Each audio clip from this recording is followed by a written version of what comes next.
Hello everyone, welcome to stock market training. हमने हमारे पिछले वीडियो में सीखा cash flow shows how much money company is actually earning through its core operations. Price to cash flow ratio is more important than PE ratio.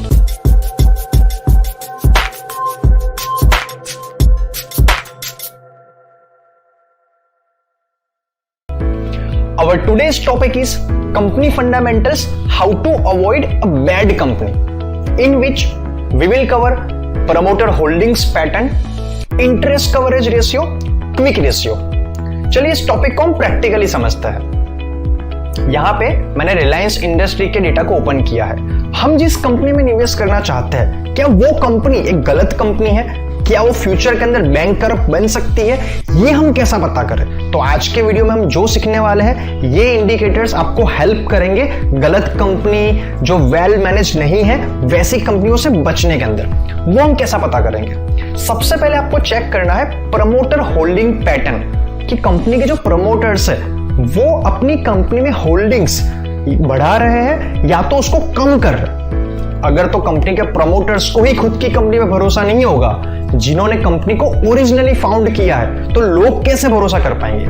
चलिए रिलायंस के case में देखते हैं। यहां पे देखेंगे शेयर होल्डिंग, तो मार्च 2019 के अंदर थी 47.27 एंड धीरे धीरे करके मार्च 2020 तक उन्होंने अपनी होल्डिंग्स को बढ़ा के 50.07% कर दिया है एंड उनके प्लेजिंग भी जीरो है, जो काफी अच्छा इंडिकेशन है।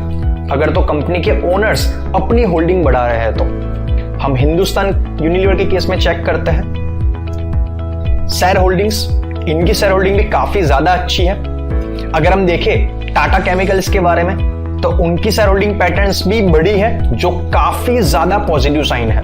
अभी ऐसी कंपनियां कि जहां पे ज्यादा प्रमोटर होल्डिंग अलाउड ही नहीं है, जैसे कि बैंकिंग सेक्टर, फाइनेंशियल सेक्टर, वहां पे आपको क्या देखना है?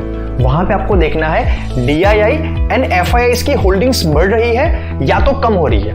जो डोमेस्टिक इन्वेस्टर्स हैं एंड जो फॉरेन इन्वेस्टर्स हैं, वो लोग अपनी होल्डिंग्स को कम करना चाहते हैं या तो बढ़ाना चाहते हैं। एंड अगर तो आपको एक ऐसी कंपनी मिल जाती है कि जहां पे प्रमोटर होल्डिंग भी बढ़ रही है और एफआईआई एंड डीआईआई भी धीरे धीरे बढ़ रही है, तो आपको एक अच्छी कंपनी मिल चुकी है।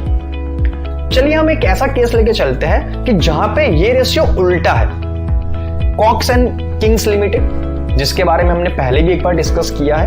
अगर इसके केस में देखें, दिसंबर 2018 के अंदर उनकी प्रमोटर होल्डिंग थी 49.75%, जो धीरे धीरे कम होके दिसंबर 2019 तक 12.2% बन चुकी है, जो काफी ज्यादा नेगेटिव एग्जांपल है एंड उनकी शेयर प्लेजिंग भी बहुत ज्यादा रह चुकी है।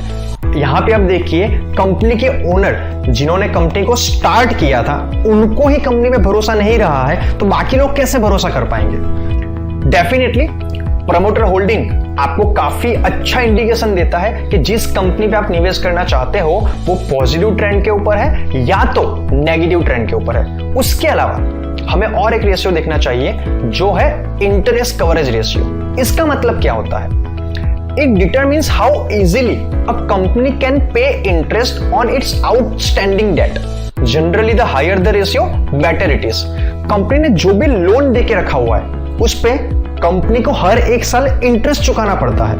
तो इस साल के अंदर कंपनी को जितना इंटरेस्ट चुकाना है, उससे कितना गुना कंपनी अर्न कर पा रही है, वो दिखाता है आपको इंटरेस्ट कवरेज रेशियो, जो रिलायंस के केस के अंदर है 4.33। इसका मतलब क्या होता है?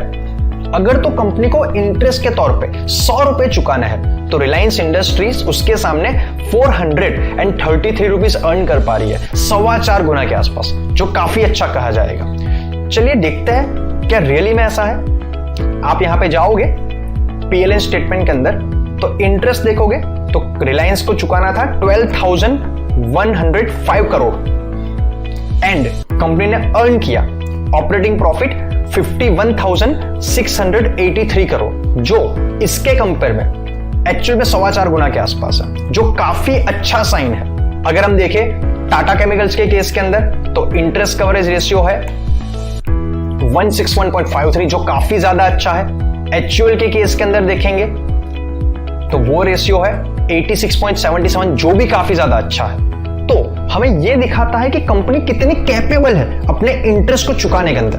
कहीं ऐसा तो नहीं है कि कंपनी का सारा पैसा फंसा पड़ा हुआ है, कंपनी इंटरेस्ट ही नहीं चुका पा रही है और कंपनी बैंकरप्ट बन गई। पीयर स्टेटमेंट आता है साल में एक बार, तो बहुत बार हमें यह चेक करना है कि क्या कंपनी के ऊपर कोई शॉर्ट टर्म लोन है, वर्किंग कैपिटल लोन जो उसको रिसेंट में चुकाना पड़ गया, तो क्या कंपनी के पास इतने लिक्विड फंड अवेलेबल है कि जो शॉर्ट टर्म लोन चुका पाए। वो हम चेक कर सकते हैं क्विक रेशियो से। क्विक रेशियो क्या होता है? It indicates the company's ability to instantly use its near cash assets, that is asset that can be converted quickly to cash to pay down its current liabilities. Company ने कुछ loan लेके रखा हुआ है जो उसको 2, 4, 6 महीने में चुकाना है, तो कंपनी के पास लिक्विड फंड भी तो होने चाहिए, लिक्विड असेट भी तो होने चाहिए, कि या तो कैश होना चाहिए कि वो अपना रिसेंट शॉर्ट टर्म का लोन कंप्लीट कर पाए, and it should be minimum 1। तो रिलायंस केस के अंदर क्विक रेशियो 0.41 है, जो एक नेगेटिव एग्जांपल है। टाटा केमिकल्स का जिसका क्विक रेशियो 2.15 है, जो काफी अच्छा है। HUL की बात करेंगे तो क्विक रेशियो 1 के आसपास है, जो काफी अच्छा भी नहीं, काफी बुरा भी नहीं, न्यूट्रल है। कॉक्सिन की बात करेंगे, उनके दोनों रेशियोज चेक कर लेते हैं। उनका इंटरेस्ट कवरेज रेशियो है 3.53, जो थोड़ा नेगेटिव है, वो मिनिमम 4 से 5 तो होना चाहिए, एंड क्विक रेशियो 2.32 है। तो आज हमने सीखा कि कौन से इंडिकेटर हमें बचाएंगे गलत कंपनी में इन्वेस्ट करने से। इसके अलावा हमें यह भी चेक करना है कि जिस कंपनी में आप निवेश करना चाहते हो, क्या वो कंपनी प्रॉफिटेबल है। वो आप चेक कर पाओगे प्रॉफिट ग्रोथ से। तो रिलायंस के केस में प्रॉफिट ग्रोथ नेगेटिव है, और ज्यादातर कंपनियों में 2020 का डेटा नेगेटिव ही आपको मिलेगा, बिकॉज कोविड-19 की वजह से 4-5 महीने लॉकडाउन रहा था और सेल्स हर कंपनी की डाउन हुई थी। यहाँ पे प्रॉफिट ग्रोथ तो नेगेटिव है, लेकिन हम ये चेक करते हैं कि क्या कंपनी प्रॉफिटेबल रही है। तो यहाँ पे देखेंगे तो कंपनी का भले ग्रोथ कम हुआ है, बट कंपनी प्रॉफिटेबल तो है, कंपनी का नेट प्रॉफिट नेगेटिव नहीं है। उसके अलावा हमें चेक करना है CFO upon PAT, cash flow divide by net profit, वो कितना है। It is the growth percentage in the earnings per share of the company over the year. ये भी मिनिमम 1 तो होना ही चाहिए। तो रिलायंस के केस में वो काफी अच्छा है। Interest coverage ratio, quick ratio आप चेक कर सकते हो। उसके अलावा डेट, कंपनी के ऊपर उधारी कितनी है वो चेक करो। सेल्स ग्रोथ कंपनी का कैसा है ये चेक करो। तो ये सारे रेशियोज आपको हेल्प करेंगे एक अच्छी कंपनी सिलेक्ट करने में और एक बुरी कंपनी से बचाने के अंदर। तो आज के वीडियो में हमने सीखा promoter share holding pattern shows how much trust companies promoter have on own company. Interest coverage ratio should be 4 to 5, quick ratio should be minimum 1। तो आज के वीडियो में इतना ही, मिलते हैं नेक्स्ट वीडियो में।